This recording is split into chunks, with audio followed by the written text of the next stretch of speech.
Bismillahirrahmanirrahim. Assalamualaikum warahmatullahi wabarakatuh.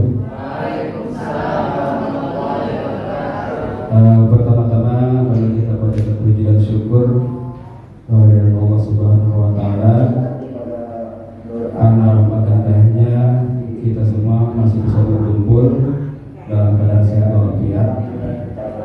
Salawat serta salam selalu terlimpah curahkan kepada junjungan kita Nabi besar baginda Nabi Muhammad SAW, pada keluarga, sahabat sampai kepada kita berikutnya.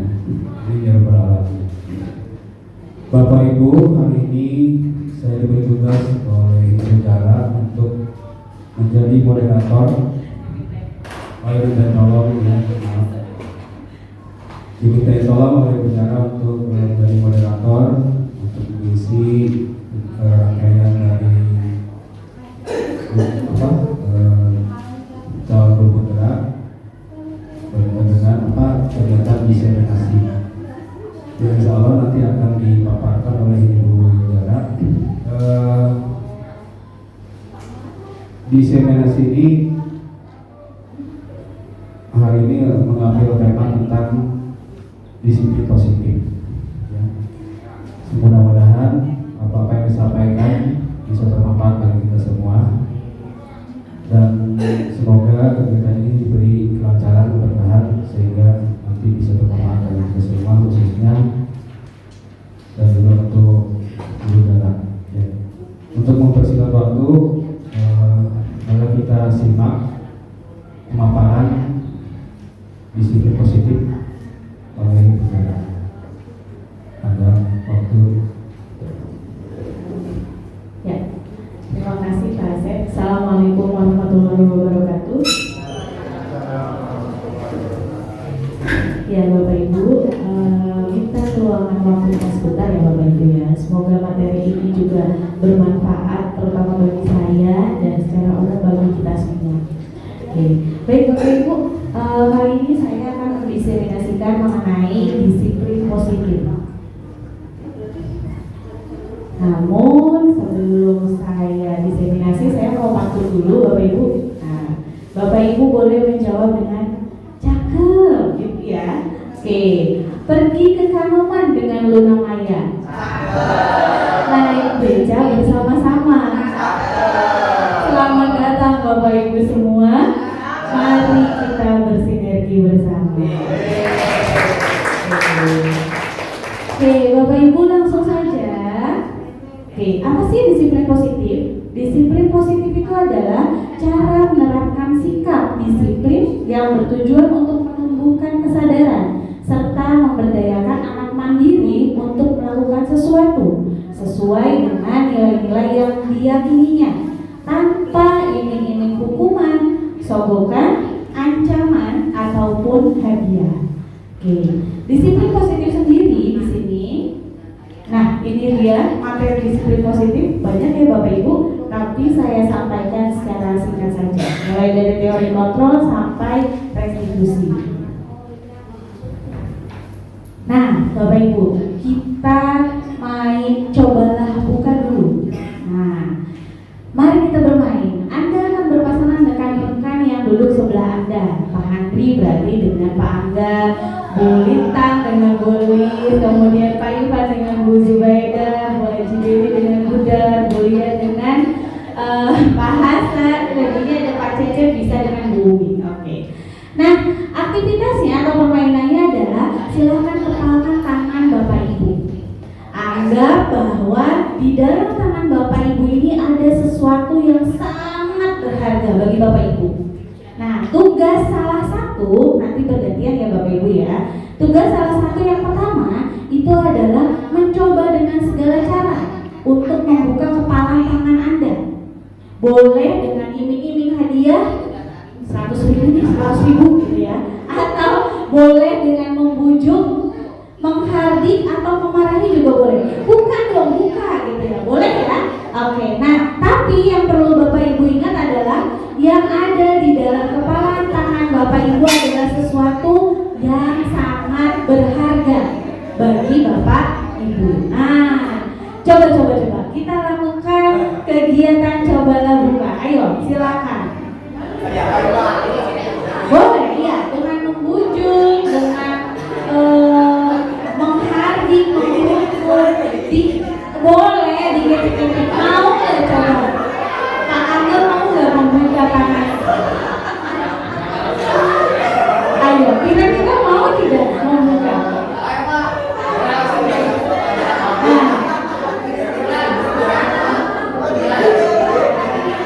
Oke, coba sekarang bergantian Bapak Ibu. Sekarang bergantian, gantian. Boleh. Itu kan namanya mengiming-imingi dengan uang, dengan hadiah. Boleh. Gagal. Oke, yang lain ada yang berhasil? Oke, Bapak Ibu, terima kasih. Nah, sekarang mari kita diskusikan kegiatan yang tadi Bapak Ibu lakukan. Cobalah buka. Pertanyaannya adalah, apakah Anda atau rekan Anda B membuka kepala tangan Anda? Tidak. Kenapa? Karena apa yang ada di tangan kita adalah sesuatu yang berharga. Betul sekali. Nah, apakah Anda menutup kepala tangan Anda? Ya, mengapa?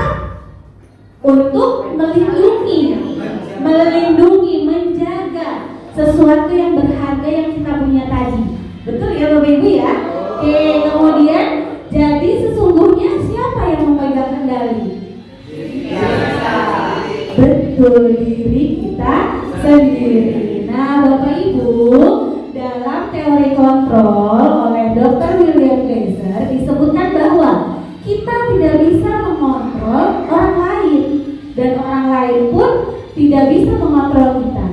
Yang bisa mengontrol diri kita sendiri adalah ya kita. Seperti itu. Seperti yang tadi kita sudah praktekkan dengan kegiatan cobalah buka. Nah Bapak Ibu, ada miskonsepsi mengenai makna kontrol. Ini yang pertama, bahwa guru dapat mengontrol murid. Sesungguhnya hanya murid yang bisa mengontrol dirinya. Karena seperti tadi kita ya, tidak bisa kita mengontrol orang lain. Kemudian miskonsepsi yang kedua adalah semua penguatan bersifat efektif dan bermanfaat. Justru ini malah nantinya menyebabkan murid yang bergantung pada gurunya. Yang ketiga, kritik dan membuat orang merasa bersalah dapat menguatkan karakter. Padahal hasil yang akan dihasilkan adalah nanti murid akan merasa dirinya gagal. Kemudian miskonsepsi yang keempat adalah orang dewasa memiliki hak untuk memaksa. Padahal memaksa itu tidak akan efektif untuk jangka waktu panjang. Oke, nah Bapak Ibu, bagaimana sih merubah stimulus respon atau paradigma kita yang dulu ya dengan paradigma teori kontrol? Kita harus menyadari bahwa realitas kita berbeda, kebutuhan kita setiap orang itu berbeda. Kemudian setiap orang memiliki gambaran berbeda. Seperti tadi yang barang yang kita berharga bagi kita itu untuk setiap orang pasti berbeda kan barangnya. Betul ya Bapak Ibu ya. Oke, kemudian kita berusaha memahami pandangan orang lain tentang dunia. Nah, itu yang betul. Belum tentu kita yang melihat anak-anak yang tidak mau diam itu karena mereka nakal. Bisa jadi ada kebutuhan dirinya yang belum terpenuhi. Kemudian semua perilaku memiliki tujuan. Hanya Anda yang bisa mengontrol diri Anda. Anda tidak bisa mengontrol orang lain. Kolaborasi dan konsensus menciptakan pilihan-pilihan baru. Model berpikir menang-menang atau win-win solution. Gitu ya, tidak ada win-lose solution. Bukan menang dan kalah, tapi menang dan menang. Oke. Nah, Bapak Ibu, kita berkenalan dengan nilai-nilai kebajikan universal atau nilai-nilai kebajikan ini adalah sifat-sifat positif manusia yang merupakan tujuan mulia yang ingin dicapai oleh setiap individu. Intinya ini adalah sifat-sifat yang baik. Termasuk di dalamnya nilai-nilai kebajikan ini adalah profil pelajar Pancasila. Namun saya ambil ini contoh nilai-nilai kebajikan universal. Ada mulai peduli, keterus-terangan, rajin, keberanian, integritas, kebahagiaan, keteguhan hati, lurus hati, percaya, toleransi, bersyukur, dan lain-lain. Bapak Ibu ya. Ini adalah nilai-nilai kebajikan. Oke, kita lanjut. Nah, ini dia Bapak Ibu yang harus kita pahami. Ada kebutuhan dasar manusia yang harus dipenuhi baik itu oleh anak-anak maupun oleh kita, orang dewasa. Kebutuhan dasar yang pertama adalah bertahan hidup. Nah, bertahan hidup ini bersifat fisiologis seperti makan, minum, dan bernafas. Kebutuhan yang kedua adalah rasa kasih sayang dan rasa diterima. Setiap manusia itu memerlukan kasih sayang dan rasa diterima dari orang-orang di sekitarnya. Kalau kita merasa tidak diterima dengan orang-orang di sekitar kita, oleh orang-orang di sekitar kita, pasti rasanya tidak enak kan ya Bapak Ibu ya. Nah, seperti itu. Kemudian kebutuhan dasar yang ketiga adalah penguasaan. Nah, penguasaan ini adalah berkaitan dengan harga diri anak murid. Kebutuhan ini mencakup perasaan bernilai, kompeten, dan diakui atas kompetensi atau prestasinya. Kebutuhan yang keempat adalah kebebasan. Ini kebutuhan akan kemandirian, otonomi, memiliki pilihan dan mampu mengendalikan hidupnya sendiri. Misalkan kebebasan untuk berpendapat. Kemudian kebutuhan yang kelima adalah kebutuhan akan kesenangan. Kesenangan ini berhubungan dengan segala sesuatu yang diperlukan untuk merasa bahagia. Contohnya dengan pembelajaran yang menyenangkan, anak-anak pasti akan lebih semangat atau lebih senang seperti itu. Nah, Bapak Ibu, sekarang mari kita lihat.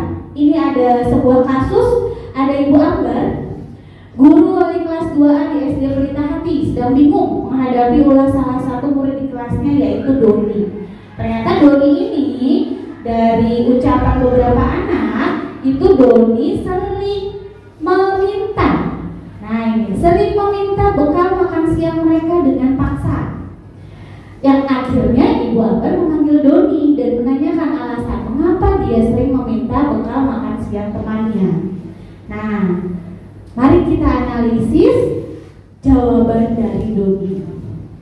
Ini ada Doni menjawab, saya lapar Bu, dan orang tua saya tidak membawakan bekal makan siang. Nah, kira-kira kebutuhan dasar apa ya Bu, Pak, yang berusaha dipenuhi oleh Doni?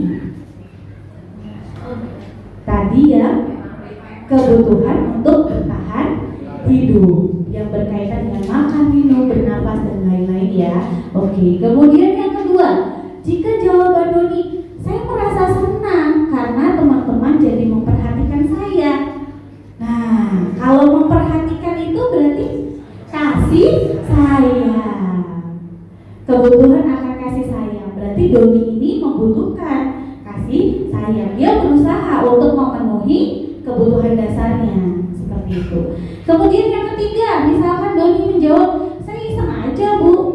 Menurut saya ekspresi teman-teman lucu saat saya melakukan hal itu. Nah, kira-kira kebutuhan dasar apa nih?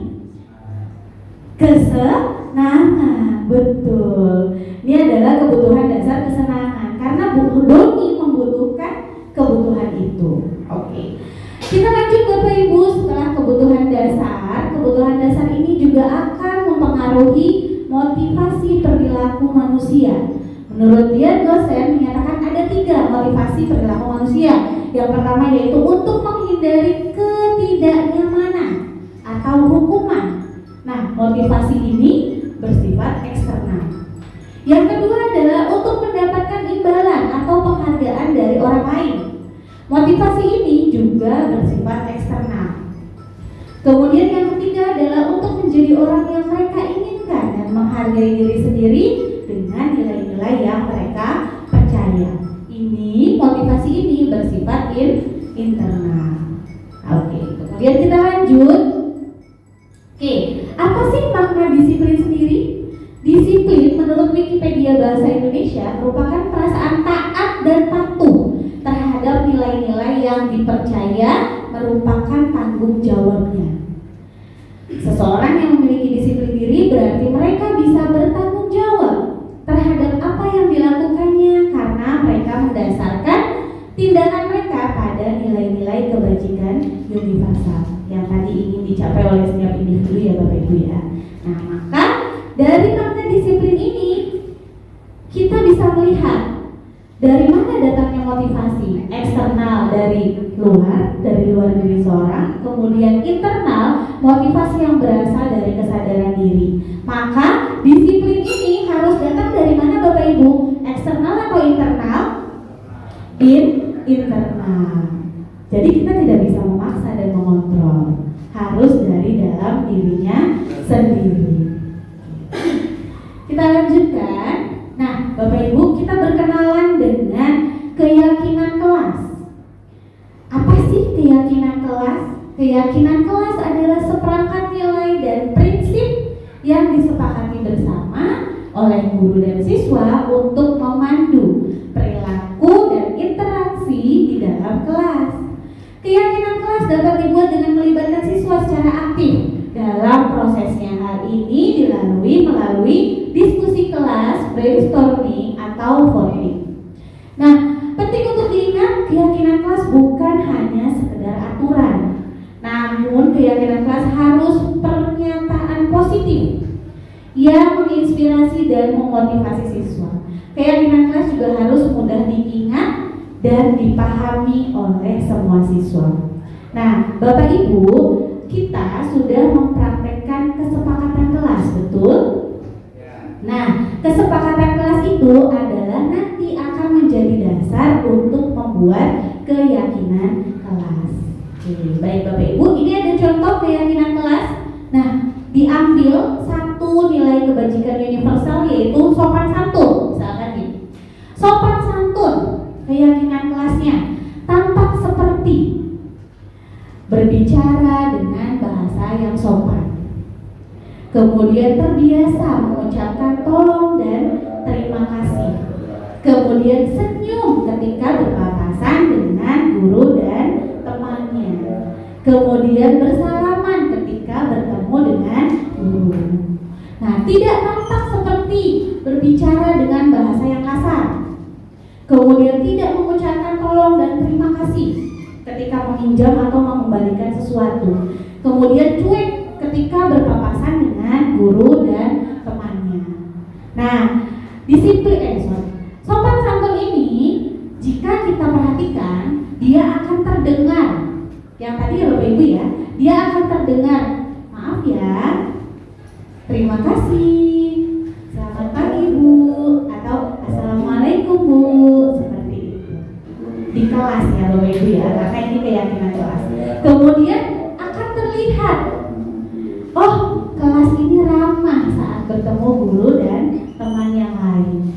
Kemudian, oh kelas ini kompak karena semuanya saling ramah dan saling menghormati karena sopan santun. Kemudian kelas juga akan tertib saat pembelajaran karena mereka bersikap sopan dan santun kepada gurunya. Kemudian berperilaku, nah berarti anak-anaknya akan berperilaku sopan santun, mengucapkan terima kasih setelah meminjam barang, murah senyum, dan saling tolong menolong. Nah, seperti itu keyakinan kelas. Baik Bapak Ibu, setelah keyakinan kelas, kita berkenalan dengan posisi kontrol guru. Nah, dia dosen menyebutkan bahwa ada 5 posisi kontrol guru. Yang pertama adalah posisi kontrol penghukum. Nah, posisi kontrol penghukum ini biasanya menggunakan hukuman fisik maupun verbal. Kata-kata yang sering keluar dari guru yang memiliki posisi kontrol ini adalah patuhi aturan saya atau awas. Atau yang kedua, kamu selalu saja salah. Nah, ini adalah posisi ciri khas dari posisi kontrol penghukum. Kemudian posisi kontrol yang kedua ada pembuat merasa bersalah. Pembuat merasa bersalah ini akan menggunakan keheningan yang membuat orang lain merasa tidak nyaman, bersalah, atau rendah hati. Biasanya kata-kata identik yang keluar dari guru tersebut adalah ibu sangat kecewa sekali dengan kamu, atau juga berapa kali bapak harus memberitahu kamu ya kalau aturan ini tuh tidak betul, seperti itu. Kemudian kita beranjak yang ketiga, posisi kontrol sebagai teman. Posisi kontrol ini menggunakan hubungan baik dan humor untuk mempengaruhi seseorang. Nah, kata-kata khas yang keluarnya yaitu ayolah bantu demi Bapak ya. Nah, atau misalkan ya sudah hari ini nggak apa-apa, nanti Ibu bantu bereskan, seperti itu. Itu adalah ciri khas dari posisi guru, posisi kontrol teman.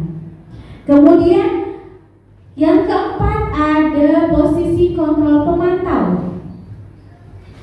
Pemantau ini dia akan memantau berdasarkan pada peraturan-peraturan dan konsekuensi. Nah, kata-kata yang khasnya keluar dari seorang guru pemantau yaitu coba peraturannya apa? Sanksi atau konsekuensinya apa jika kamu melakukan itu? Seperti itu. Oke, kemudian yang kelima adalah posisi kontrol manager.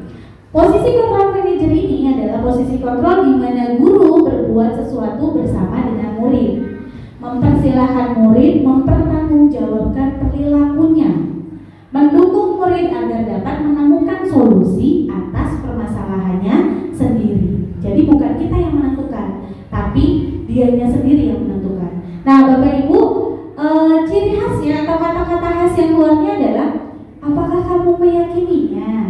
Kemudian jika kamu meyakini hal ini, apakah kamu bersedia memperbaikinya? Nah, seperti itu. Nah, Bapak Ibu, jadi di mana ya posisi kontrol Bapak Ibu sekarang? Apakah sebagai teman, pemantau, atau penghukum?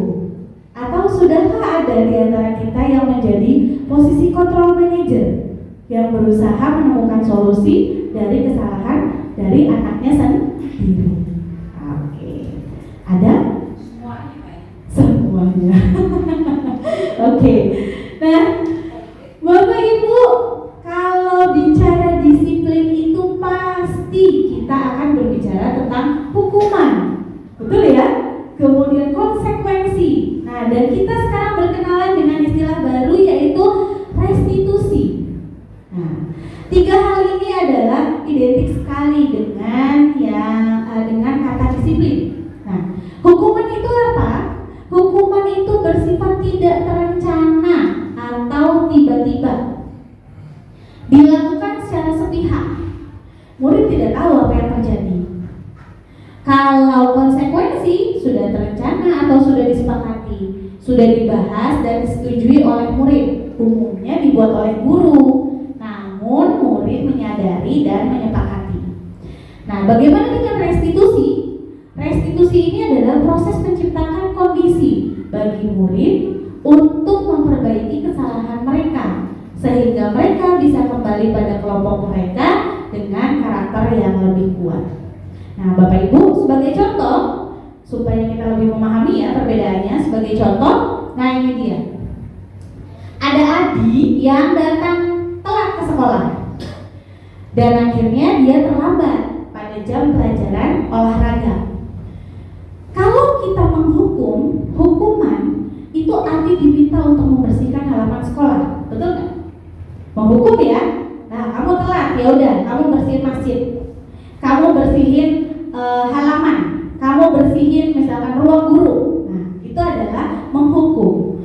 Nah, sedangkan konsekuensi karena terlambat mengikuti pelajaran olahraga, jadi Adi harus melakukan pemanasan sendiri. Itu konsekuensi karena dia otomatis terlambat saat datang pelajaran olahraga. Karena biasanya sebelum olahraga itu ada pemanasan ya Bapak Ibu ya. Oke. Sedangkan restitusi menanyakan penyebab Adi terlambat ke sekolah. Kemudian bersama-sama dengan Adi mencari jalan keluarnya. Kenapa terlambat datang? Karena saya bangun kesiangan Bu. Kenapa bangun kesiangan? Karena tidurnya malam Bu. Nah, berarti supaya nggak terlambat, nah ini mencari jalan keluar agar lain kali Adi tidak lagi datang terlambat ke sekolah. Gimana caranya ya Adi supaya tidak datang terlambat ke sekolah? Seperti itu Bapak Ibu. Nah, Bapak Ibu, sebelum kita lanjut pada hukuman dan penghargaan, kita istirahat sebentar, ada coffee break dulu supaya tidak ngantuk. Baik Bapak Ibu, kita lanjut pada hukuman dan penghargaan. Tadi kita sudah mengenal hukuman, konsekuensi, kemudian restitusi. Nah, sekarang Apa sih hubungannya hukuman dan penghargaan? Penghargaan itu biasanya bersifat pujian ya Bapak Ibu ya. Oke, nah Alfie Kohn dalam wawancaranya pada bulan Maret 1995 mengemukakan bahwa hukuman dan penghargaan ini adalah cara-cara untuk mengontrol perilaku seseorang yang menghancurkan potensi untuk pembelajaran yang sesungguhnya. Nah, Alfie Kohn berpendapat bahwa secara ideal tindakan belajar itu sendiri adalah penghargaan yang sesungguhnya. Nah, mengapa sih penghargaan ini adalah malah disebutkan cara-cara untuk mengontrol perilaku dan menghancurkan potensi? Nah, menurut penelitian, penghargaan ini karena penghargaan itu murid jadi bergantung pada penghargaan yang diberikan. Oh, kamu bagus sekali dalam hal ini. Oh, kamu dapat hadiah kalau mau maju ke depan. Jadi anak-anak nanti maju ke depannya karena apa Bapak Ibu? Karena hadiah, bukan karena dia mau belajar. Seperti itu ya Bapak Ibu ya. Kemudian penghargaan itu tidak efektif karena yang tidak merasa dihargai nantinya akan kecewa dan berkecil hati. Begitu pula yang telah mendapat penghargaan, ketika dia nanti misalkan maju dapat hadiah, saat dia maju dan jawabannya salah, dia tidak mendapat hadiah, dia otomatis akan merasa kecewa dan berkecil hati. Nah, kemudian penghargaan juga merusak hubungan. Yang tidak diberi penghargaan akan merasa iri dan akhirnya berhenti untuk mencoba. Kemudian ada bersifat menghukum. Mereka yang tidak dapat penghargaan merasa dihukum. Oh, jangan-jangan saya bodoh ya. Oh, jangan-jangan saya nggak pintar kayak dia yang maju. Betul tidak Bapak Ibu? Nah, itu. Kemudian penghargaan juga menurunkan kreativitas. Udahlah, yang penting dapat permen. Udah, paling nanti Bu Zara bilangnya good job, terima kasih ya, gitu ya. Paling seperti itu. Jadi akhirnya ya sudah, anak-anak juga seadanya saja. Itu menurunkan kreativitas. Kemudian penghargaan juga menurunkan kualitas. Karena sering dipuji, kemudian sering dikasih reward, akhirnya dia merasa puas diri dan tidak berkembang. Saya udah sering dikasih hadiah, saya juga sering dipuji sama ibu ini gitu. Nah, akhirnya dia merasa puas diri dulu.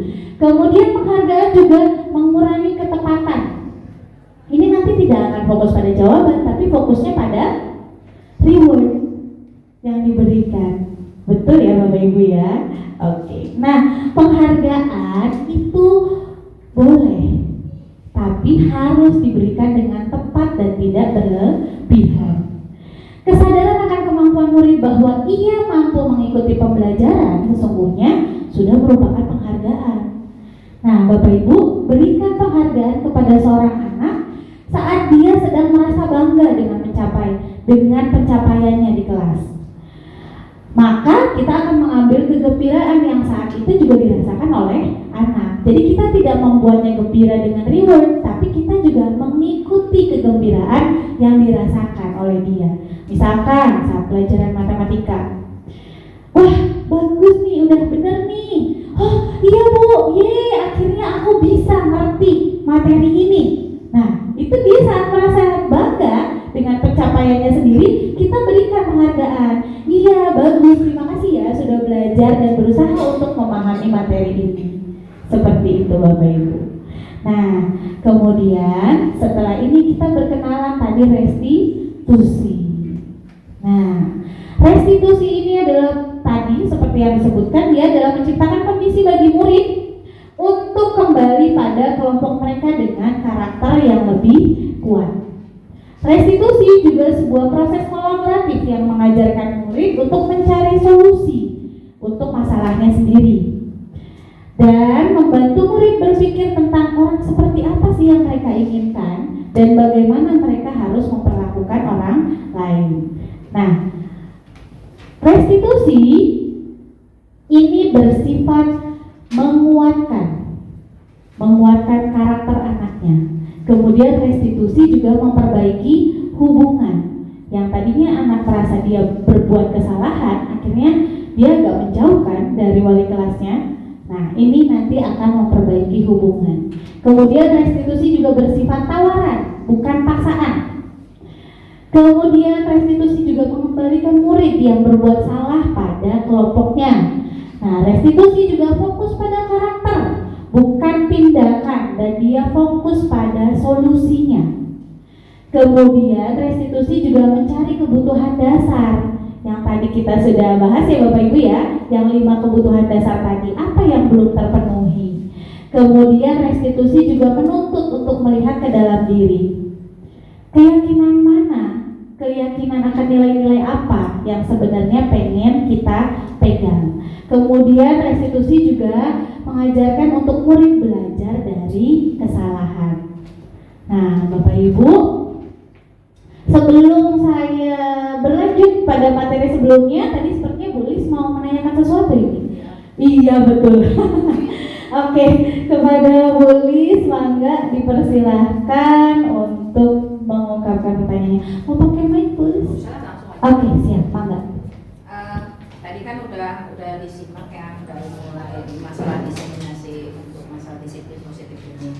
Nah, ternyata setelah diuraikan, kita baru terbuka nih masalah bagaimana cara untuk menginikan si siswa itu dengan penuh kesadaran untuk mematuhi kedisiplinan.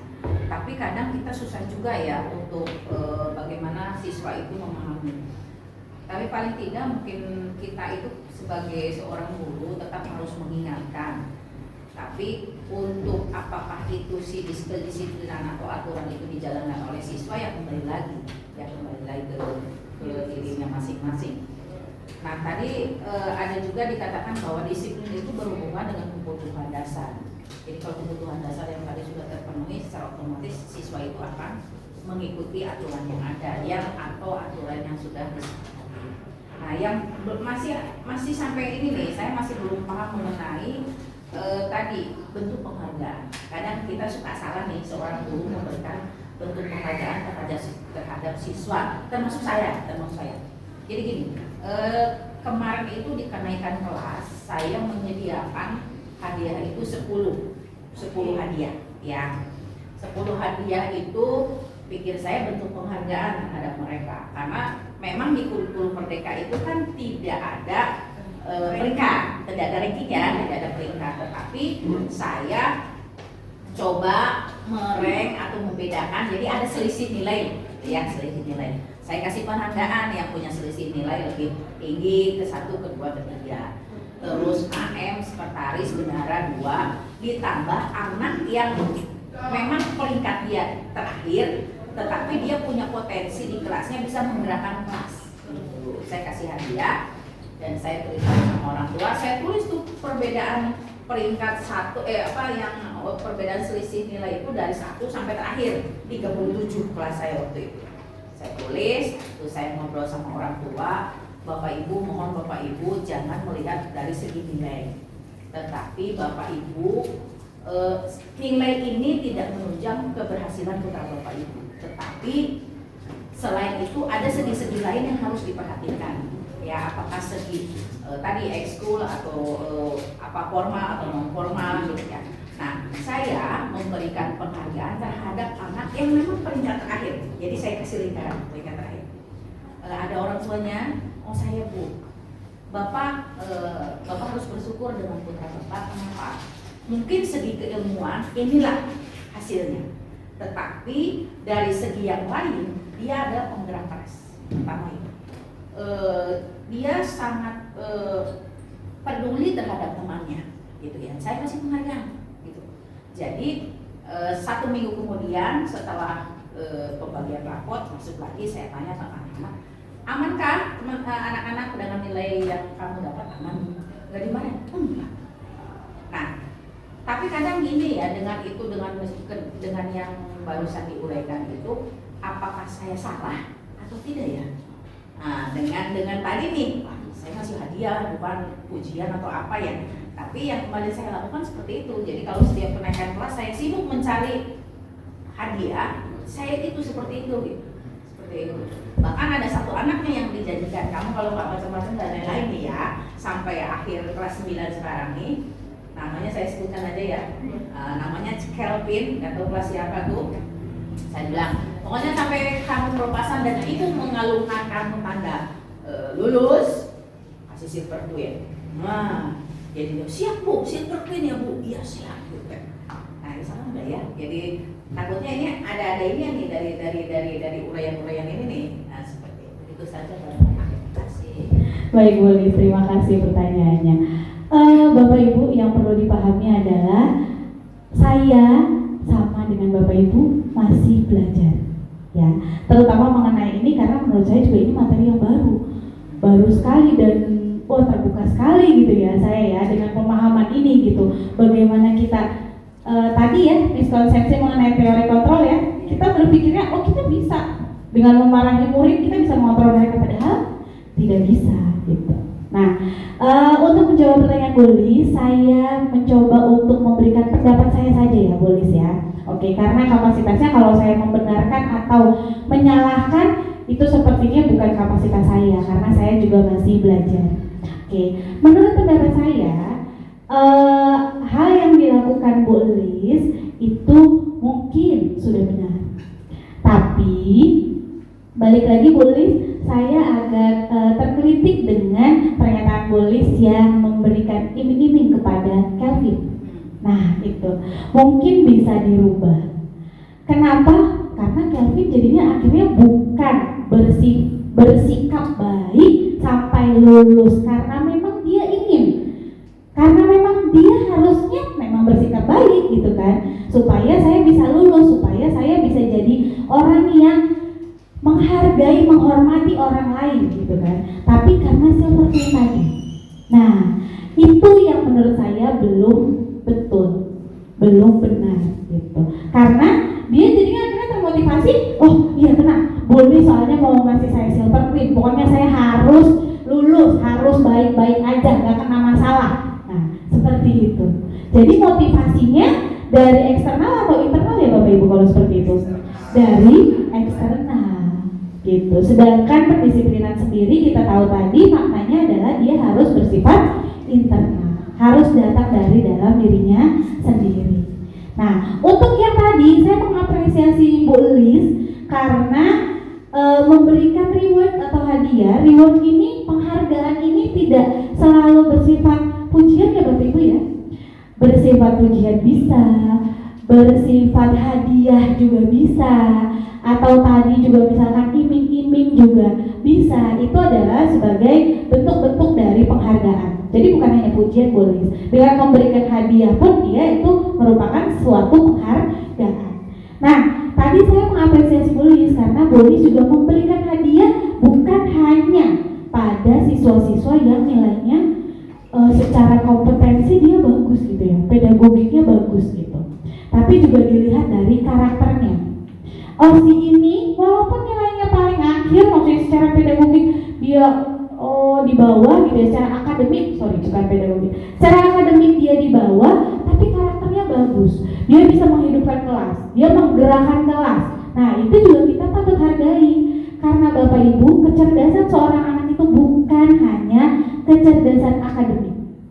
Yang perlu kita sadari adalah itu. Saya sendiri Bu Lis, saya juga masih memberikan hadiah.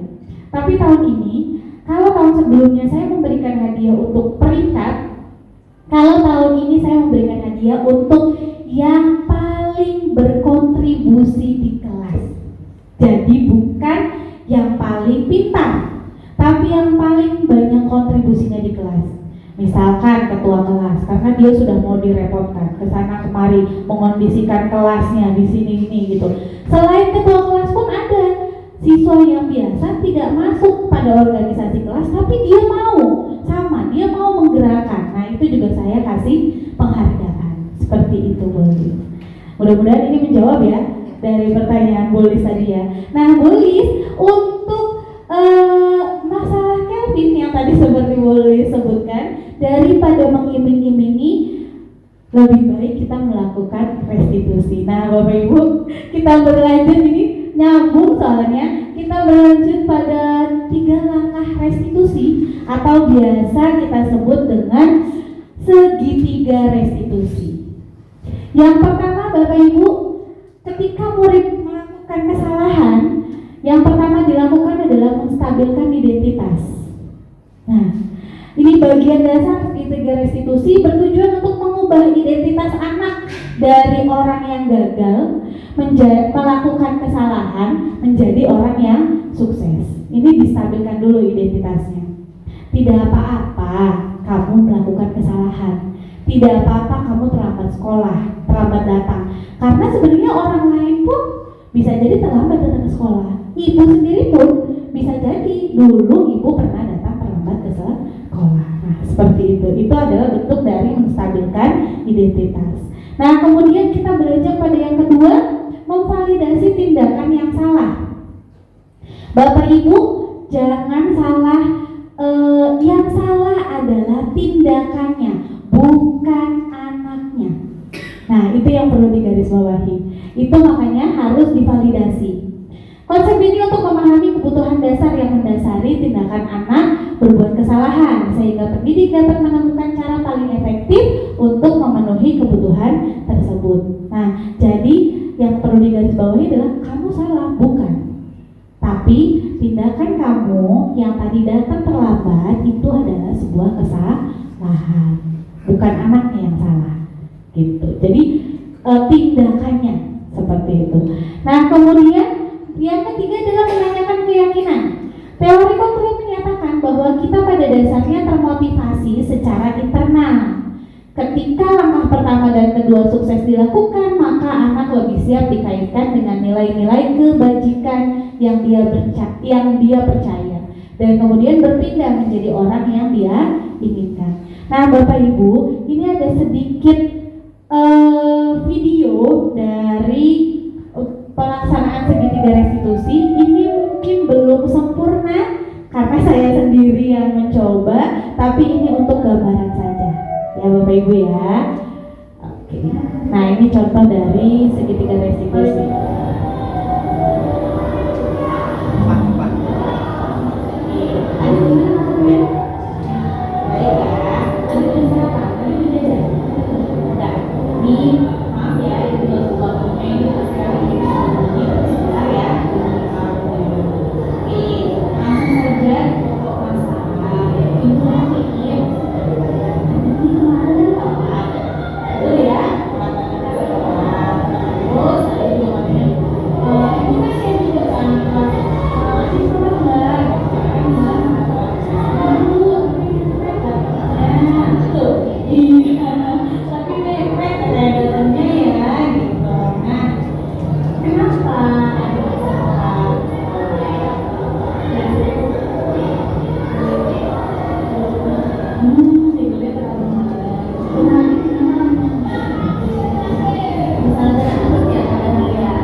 restitusi.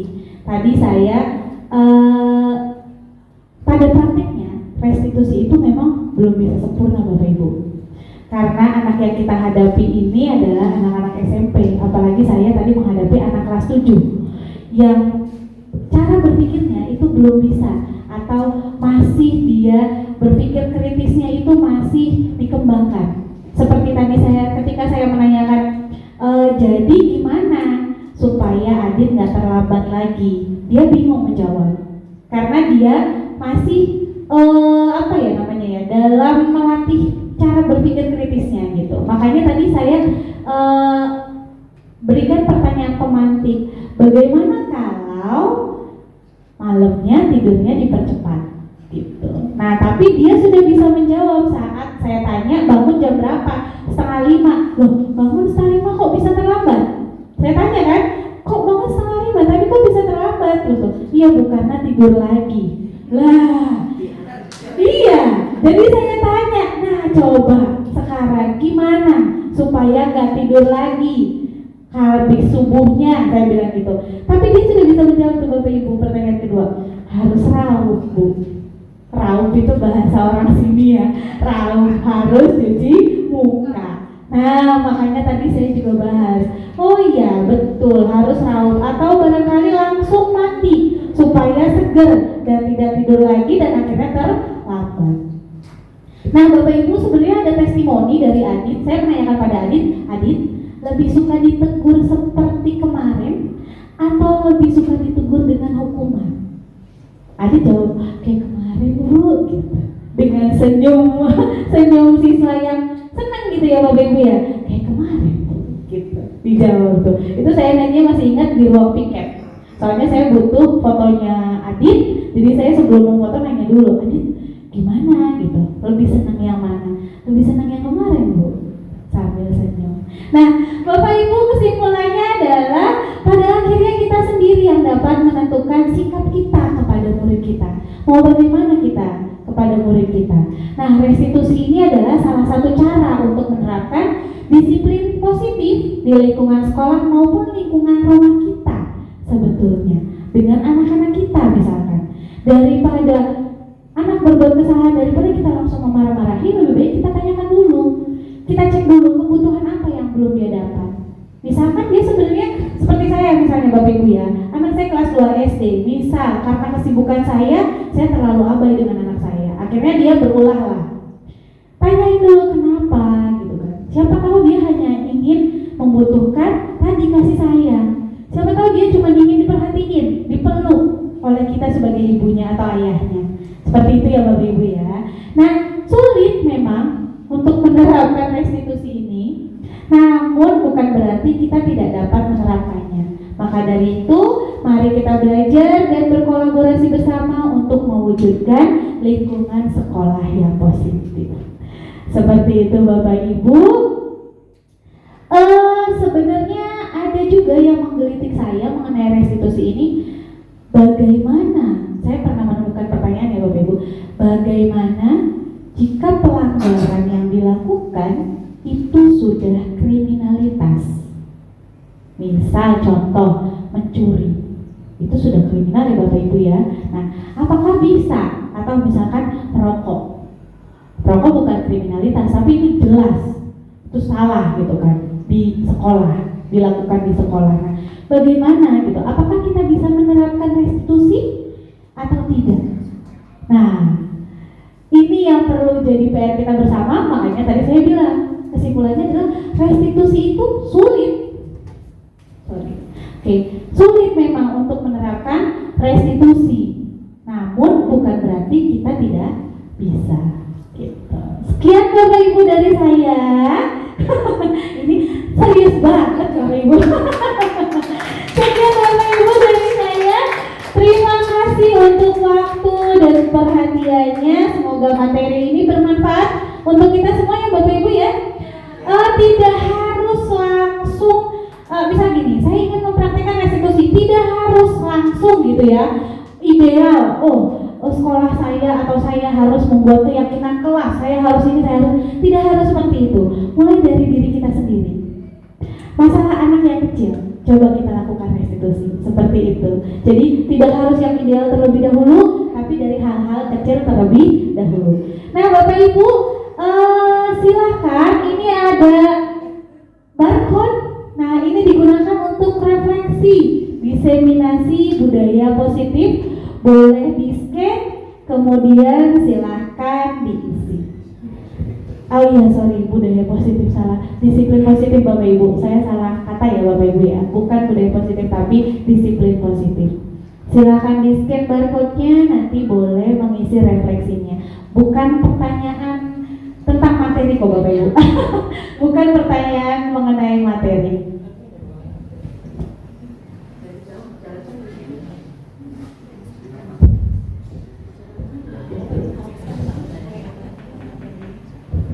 Baik Bapak Ibu, saya serahkan kembali kepada moderator Bapak Asep.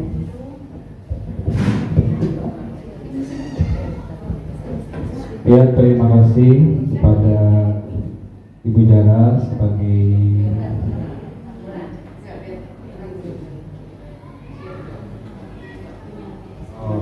penyampai diseminasi hari ini. Alhamdulillah kita semua tadi sudah menyimak apa yang disampaikan Ibu Jara mengenai disiplin positif. Jadi yang tadi saya tangkap itu ada penghargaan, hukuman, restitusi dan lain sebagainya. Mudah-mudahan kita bisa menerapkan itu semua pada anak didik kita. Nah untuk selanjutnya barangkali ada yang mau ditanyakan lagi selain tadi Bu Lis, saya buka untuk sesi tanya jawab. Saya boleh bertanya Mas? Ya enggak, Pak Ari. Ya, sebenarnya ada beberapa pertanyaan sih, cuma ini aja untuk melengkapi rasa penasaran saya Pak. Yang terkait dari restitusi. Restitusi itu kan ada 3, menstabilkan identitas, validasi tindakan yang salah, dan menanyakan keyakinan. Jadi yang di poin ketiga itu bisa kita ibaratkan adalah dengan mencari solusi untuk hal yang anak lakukan. Nah, idealnya, baiknya dilakukan secara berkala atau tidak restitusi yang kita lakukan untuk memvalidasi atau membenarkan, memberikan suatu keyakinan dari poin terakhir tersebut agar anak tuh bisa menerapkan disiplin positif, terutama untuk mandiri dan bertanggung jawab untuk diri sendiri. Gitu. Silakan langsung jawab. Baik Pak Andri, terima kasih pertanyaannya. Ini maksud pertanyaannya saya ulang ya Pak Andri ya. Ini 3 langkah restitusi tadi, apakah dilakukan secara terus-menerus untuk menumbuhkan gitu ya keyakinan siswa gitu terhadap nilai-nilai yang ingin diyakininya. Oke. Nah, restitusi ini boleh dilakukan secara terus-menerus. Karena bagaimanapun seperti yang tadi Bu Lis bilang, tugas kita sebagai guru itu adalah mengingatkan supaya akhirnya tumbuh dalam diri siswa atau murid itu rasa keyakinan terhadap nilai yang diyakininya Bapak Ibu. Seperti tadi saya bilang, keyakinan kelasnya apa, keyakinan sekolahnya apa, tidak datang terlambat. Nah, maka secara berkala itu akan diingatkan kembali bahwa keyakinan sekolah kita adalah harus datang tepat waktu. Nah, itu mengingatkan terus, insya Allah anak itu jadi akan datang tepat waktu gitu. Alhamdulillah Adit setelah saya tegur kemarin, bukan tegur ya, setelah saya melakukan restitusi kemarin, sampai saat ini Adit belum, dan jangan sampai terlambat datang ke sekolah lagi, seperti itu Pak Andri. Cukup Pak Andri? Oke. Mangga Bapak moderator. Ada lagi Bapak Ibu? Kalau tidak ada, saya tutup. Ya. Alhamdulillah acara diseminasi hari ini berlangsung dengan baik. Banyak hal yang kita semua bisa ambil masalah tentang disiplin positif. Mudah-mudahan kita semua sebagai guru atau pengajar bisa menerapkan ketika kita di sekolah gitu. Sebagai penutup, saya ingin mengucapkan terima kasih kepada Bapak Ibu guru yang bisa ikut hadir dalam kegiatan ini, kepada Ibu Jara juga. Mudah-mudahan diseminasi ini bisa memberikan wawasan dan inspirasi bagi kita semua. Saya tutup kegiatan ini diseminasi dengan bacaan alhamdulillahirrahmanirrahim. Terima kasih, sampai jumpa di kegiatan yang selanjutnya. Assalamualaikum warahmatullahi wabarakatuh. Waalaikumsalam warahmatullahi wabarakatuh. Hatur nuhun Bapak Ibu, refleksinya mangga diisi seadanya saja. Kalau misalkan kita ada pertanyaan jelas atau tidak gitu ya, bagaimana menyampaikan materinya, nggak jelas ya nggak apa-apa, ditulis nggak jelas gitu. Ini sekali lagi terima kasih Bapak Ibu ya atas waktu dan dukungannya dalam kegiatan diseminasi ini. Terima kasih Bapak Ibu, semoga jadi terinspirasi untuk ikut CGP selanjutnya. Oke, semoga terinspirasi ya Bapak Ibu ya. Terima kasih.